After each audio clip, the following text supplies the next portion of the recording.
So for number 23, find dy over dx and simplify the result whenever possible. So for number 23, x ln y plus y ln x equals to 1. So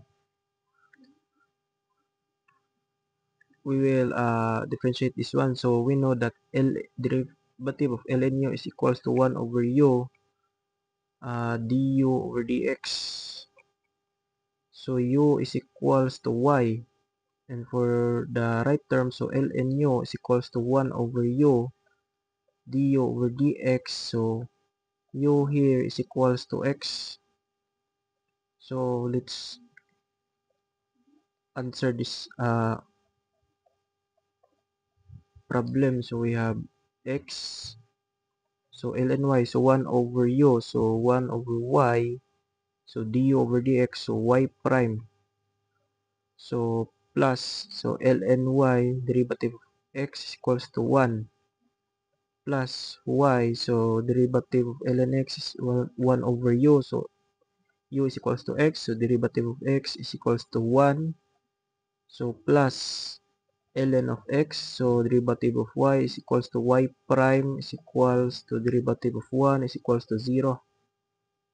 So we will combine. So we have xy prime all over y plus ln of y plus y over x plus y prime ln of x is equals to 0.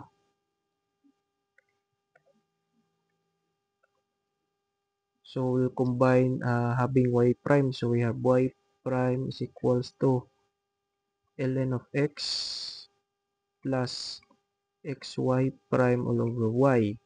So xy, x over y. So x over y is equals to negative ln of y minus, so negative. So we have negative, so negative ln of y plus y over x. So let's combine these two terms. So we have y ln of x plus x is equals to negative. So x, so x ln of y plus y. So we have y prime is equals to, just copy the right term, so x ln of y plus y all over x. So multiply by the reciprocal of this term. So we have y all over y ln of x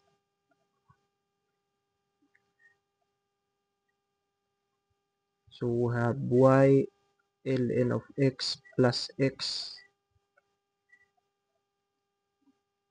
So we combine this term, so we have y prime is equals to a negative.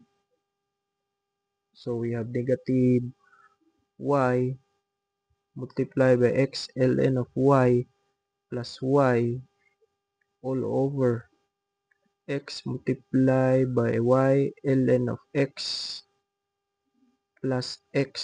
So this will be now our final answer.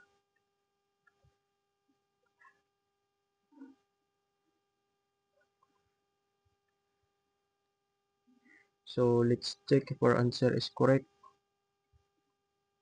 Negative y multiply by x ln of y plus y all over x multiply by y ln of x plus x. So we will review. So negative y x ln y plus y, negative y x ln y plus y, then x ln xy ln x plus x. So xy ln x plus x. So our answer here is correct. So let's proceed to another number.